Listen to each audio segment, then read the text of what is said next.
ಇನ್ನು ಬೆಂಗಳೂರು ನಗರದಲ್ಲಿ ಅಂಬಾಡೆಡ್ ವೆಹಿಕಲ್ಗಳ ತೆರವು ಕಾರ್ಯಾಚರಣೆ ಮುಂದುವರೆದಿದೆ. ಜುಲೈ 10ರಿಂದ ಆರಂಭವಾದ ಕಾರ್ಯಾಚರಣೆಯಲ್ಲಿ ಇದುವರೆಗೆ 6544 ವಾಹನಗಳು ರಿಪೋರ್ಟ್ ಆಗಿವೆ.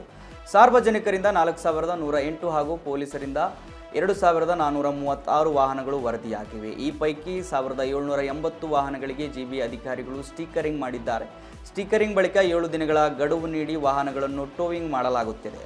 ಈಗಾಗಲೇ 352 ವಾಹನಗಳ ಟೋವಿಂಗ್ ಪೂರ್ಣಗೊಂಡಿದ್ದು 600ಕ್ಕೂ ಹೆಚ್ಚು ಮಾಲೀಕರು ನೋ ಪಾರ್ಕಿಂಗ್ ಶುಲ್ಕ ಪಾವತಿಸಿದ್ದಾರೆ. ಟೋವಿಂಗ್ ಮಾಡಿದ ವಾಹನಗಳಿಗೆ 15 ದಿನಗಳೊಳಗೆ ಶುಲ್ಕ ಪಾವತಿಸಿ ವಾಹನ ಪಡೆಯಬೇಕು, ಇಲ್ಲವಾದರೆ ಮುಂದಿನ ಕ್ರಮ ಕೈಗೊಳ್ಳಲಾಗುತ್ತದೆ ಅಂತ ಹೇಳಿ ಮಾಲೀಕರಿಗೆ ತಿಳಿಸಲಾಗಿದೆ. ಮಾಲೀಕರು ಬಾರದ ವಾಹನಗಳು ಜಿಬಿಎ ವತಿಯಿಂದ ಹರಾಜು ಮಾಡುವ ಸಾಧ್ಯತೆ ಕೂಡ ಇದೆ.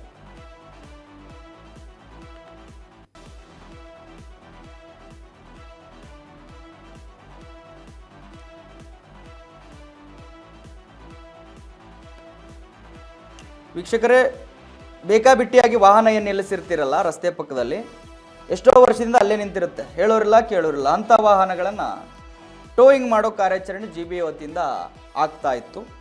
ಸೊ ಅದಕ್ಕೆ ಸಂಬಂಧಪಟ್ಟ ಹಾಗೆ ನೋಡಿ, ಜುಲೈ 10ರಿಂದ ಆರಂಭವಾಗಿತ್ತು ಈ ಕಾರ್ಯಾಚರಣೆ.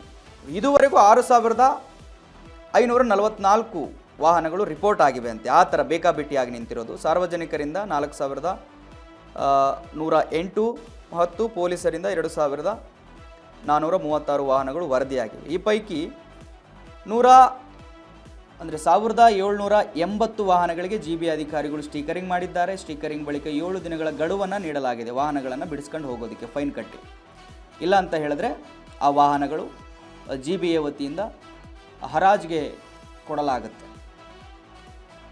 ಸೊ ನಿಮ್ಮ ವಾಹನ ನಿಮ್ಮಲ್ಲಿ ಇರಬೇಕು ಅಂತ ಹೇಳಿದ್ರೆ ಅದಕ್ಕೇನು ಜಿಬಿಎ ಫೈನ್ ಹಾಕ್ತಾ ಇದೆ, ಅದಕ್ಕೆ ತಕ್ಕಂತೆ ನೀವು ಫೈನ್ ಕಟ್ಟಿ ನಿಮ್ಮ ವಾಹನವನ್ನು ಬಿಡಿಸ್ಕೊಂಡು ಹೋಗ್ಬೋದು.